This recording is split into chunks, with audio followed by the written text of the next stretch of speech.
वो देखो, समझाया था मैंने तुम्हें, ये मोहब्बत नहीं है, सिर्फ दुश्मनी निकालने का एक समथिंग कन्विंसिंग। ये मैं तुम्हें मिस कर रहा हूँ, प्लीज घर चलो ना। मैं आ जाऊंगी, लेकिन मिन्हा को जाना होगा। ये सच है या तुम्हारे अंदर जो है वो सच है?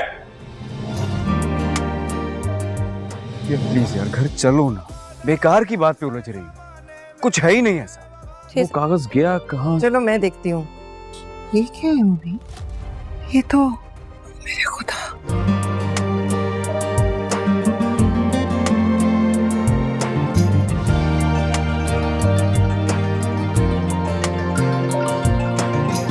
दुश्मन से बदला ही लिया जाता है सिकंदर खान। जिंदगी बदल दी है इस बच्चे ने मेरी।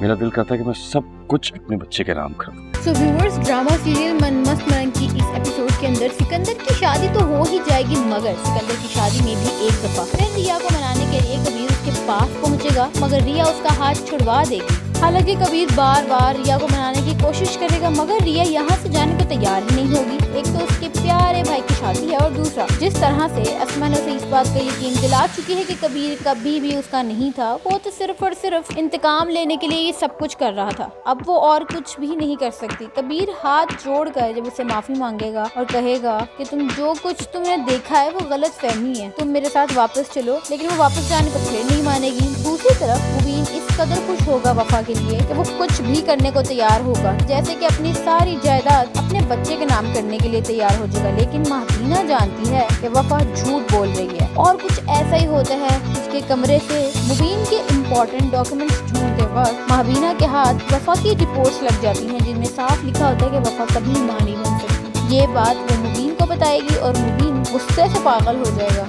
अब जब ये सारी सिचुएशन कबीर को पता लगेगी तो वो बहुत ही ज्यादा गुस्से में आ जाएगा, और गुस्से में वफा को भी घर से निकाल देगा। ना सिर्फ वफा को बल्कि उसकी बहन को भी। तो आने वाली एपिसोड बहुत ही ज्यादा मजेदार होने वाली है। तो नेक्स्ट एपिसोड में आप देखेंगे कि मुबीन और सिकंदर दोनों आमने सामने होंगे, इस वजह से उनका आपस में झगड़ा हो जाएगा और गोली चल जाएगी, लेकिन मुबीन के बंदूक से नहीं, लेकिन सिकंदर के कत्ल का इल्जाम मुबीन के ही सर जाएगा। वेल, आपको क्या लगता है कि क्या गोली मुबीन की गन से चलेगी या फिर वाजिद पीछे बैठा ये सब कुछ कर रहा होगा? हमें कमेंट सेक्शन में जरूर बताइएगा।